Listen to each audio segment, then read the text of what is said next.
আসসালামু আলাইকুম প্রিয় বন্ধুগণ, আপনারা নিশ্চয়ই জানেন যে সম্প্রতি ইসরায়েল ইরানের উপর ব্যাপক বোমা হামলা চালিয়েছে এবং ইরানে ইসরায়েলের হামলার প্রস্তুতি ছিল প্রায় ৮ মাস আগে।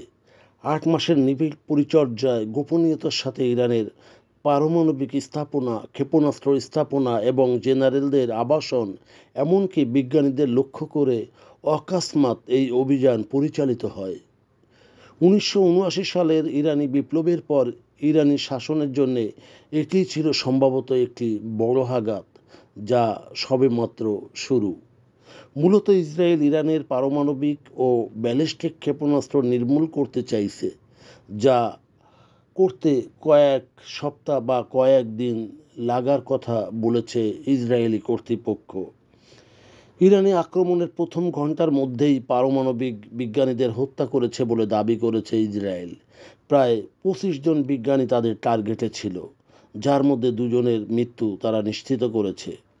শীর্ষস্থানীয় কর্মকর্তাদেরও লক্ষ্যবস্তু করা হয়েছিল এবং বিপ্লবী গার্ডের কমান্ডার ও সামরিক প্রধান উভয়ের মৃত্যু নিশ্চিত করেছে। একজন সিনিয়র জেনারেলও নিহত হয়েছেন। ইসরায়েলি গোয়েন্দা সংস্থা মোসাদের কর্মীরা ক্ষেপণাস্ত্র ও বিমান প্রতিরক্ষা স্থাপনাগুলিতে নাশকতার অভিযান পরিচালনা করেছে।